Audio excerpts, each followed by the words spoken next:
Bonjour à tous, j'espère que vous allez bien. Donc, dernière journée de la semaine, vendredi. On va être assez prudent aujourd'hui. Pour ma part, je vais être assez prudent. Euh, je vais essayer moins que d'habitude. Donc, tout simplement, quand j'ai une belle semaine, je préfère toujours diminuer mon risque le vendredi. Et même, parfois, je vous dirais même très souvent, je vais essayer carrément d'éviter de trader les vendredis, tout simplement parce que j'ai remarqué que le vendredi a un peu plus de fausses cassures et que souvent, moins de mouvements. Ça reste que c'est pas quelque chose qu'on peut prédire, donc si je vois un setup, je vais probablement le prendre tout simplement en réduisant mon risque. Donc pour l'analyse d'aujourd'hui, c'est simple. On a, un beau support qu'on peut tracer ici. Puis si on regarde vraiment un peu plus loin, on voit une belle résistance qui a été tapée plusieurs fois. Donc on voit clairement que le marché est dans un gros range en ce moment. Seulement, on vient briser le range pour l'achat. Je vais venir targeter cette zone-là. Et pour la vente, eh bien, je vais venir targeter la prochaine zone qui est ici. Donc, comme je vous disais, on est vendredi, donc je suis toujours un peu plus prudent et plus conservateur sur mes TP. Donc, probablement, euh, dès que je passe environ un ratio de 1 pour 1, dès que je vois que le marché commence à vouloir retracer, eh bien, je vais tout simplement prendre mes profits. Donc, on voit ici l'opportunité d'achat et l'opportunité de vente. Donc, comme vous voyez toujours, j'aime bien mettre à 20 pips de l'entrée, juste pour me donner une idée, parce que généralement, je rentre toujours environ à 20 points au-dessus de la cassure, juste pour me confirmer un peu plus que c'est une réelle cassure, ça évite un peu les fausses cassures. D'ailleurs, j'ai fait une vidéo là-dessus sur comment éviter le plus possible les fausses cassures, si vous voulez aller le voir. Il est sur ma chaîne YouTube directement. Et on va se revoir donc ensemble à l'ouverture du marché. Donc, le marché vient d'ouvrir. Vous voyez, j'ai rajouté un petit support que j'avais pas vu plus tôt. On le voit un peu mieux en 3 minutes, qui a été testé plusieurs fois.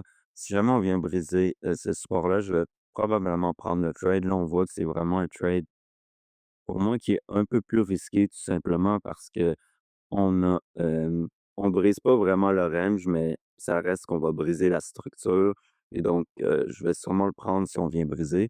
Puis en plus, j'ai assez un gros range, donc pour aller targeter le bas du range qui est le support que j'avais tracé pour environ, je crois, 35 à 40 points. Donc on est en train de briser. On voit, j'ai même tracé une trendline qui a été brisée. Ce qui est important, comme d'habitude, je le répète, pour moi, c'est pas la cassure d'une trendline, mais la cassure d'un support.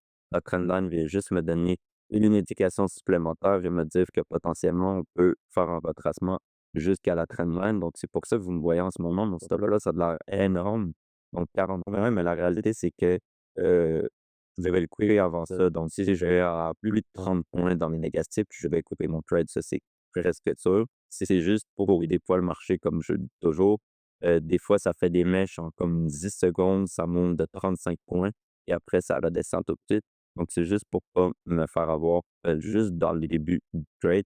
Donc, on voit comme si j'ai un ratio de 1 pour 1, mais comme je vous dis, au maximum, je vais couper à 30 points. Donc, on a une belle clôture au-dessus de la zone. J'ai dit au-dessus, mais c'est en dessous du soir, excusez-moi. On va voir si on est capable de clôturer en 5 minutes en bas de la zone. Non, donc on a clôturé en bas de la zone si on regarde vraiment, mais on n'a pas clôturé parfaitement en bas de la zone. Je vous dirais que c'est pas ma clôture préférée. En plus, on a fait quand même une ménage de rejection. Mais si on regarde en 3 minutes, par contre, on a vraiment clôturé en bas de la zone. Puis on a fait des belles mèches de rejection, donc on est venu retester le marché. On est venu retester, excusez-moi, mon soir, puis on n'a pas clôturé en dessous. Donc je crois que ce que je vais faire, c'est que je vais essayer de me concentrer sur le 3 minutes. Là, c'est beaucoup plus feeling.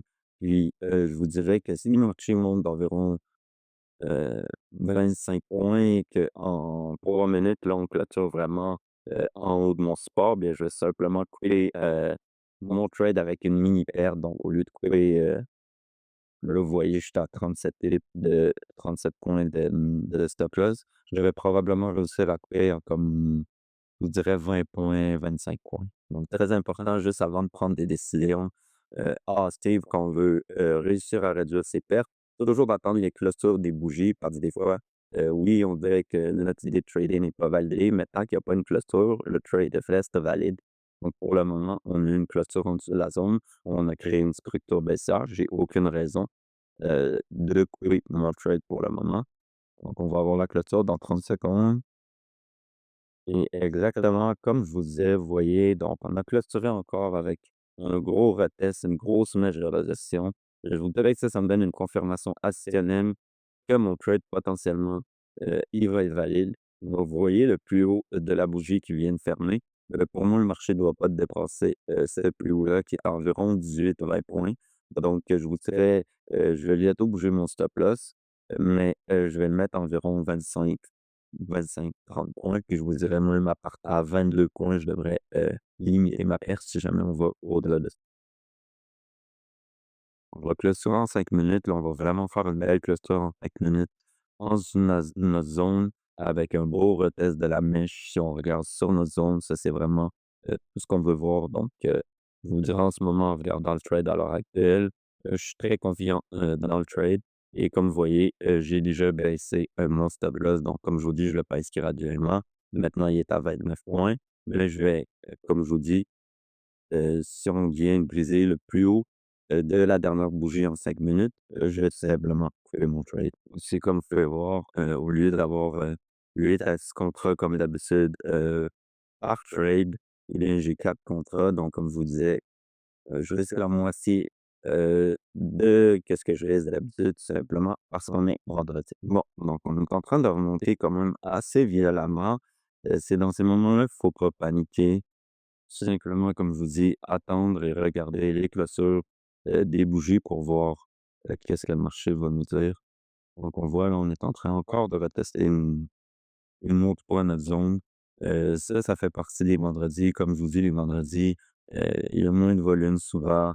Le marché fait beaucoup plus de retests, il est beaucoup plus lent. Donc c'est quelque chose à laquelle je m'attends. Faut simplement pas paniquer quand on revient à break-even ou qu'on revient un peu dans le négatif et prendre des décisions seulement sur la clôture des bougies, à savoir si on veut rester dans le trade ou non. Donc la bougie, de 3 minutes se termine dans 1 minute. La bougie de 5 minutes se termine, dans 3 minutes. Encore une fois, très belle rejection. Donc on voit là, le marché à tous les fois qu'il est retourné, sur ma zone de support, eh bien, on voit que les vendeurs ont pris tout de suite le contrôle. Donc comme je vous dis, ça, c'est un signe pour moi que on devrait aller au minimum, chercher ma zone, de TP. On va clôturer dans 30 secondes. La bougie de 5 minutes. Très belle rejection en 3 minutes aussi, plusieurs fois. Excellent. Donc, on arrive environ là sur la zone. Et voilà, et pitché. Donc, excellent trade. Comme je vous disais, ça a pris un peu plus de temps que d'habitude puisqu'on est vendredi. Et n'oubliez pas, comme je vous dis toujours, si vous voulez prendre les mêmes trades que moi et apprendre dans un groupe, eh bien, rejoignez mon groupe Discord. Le lien est dans la description. Vous aurez accès à mes trades en temps direct. Bonne journée à tous et on se revoit la semaine prochaine pour d'autres sessions de trading.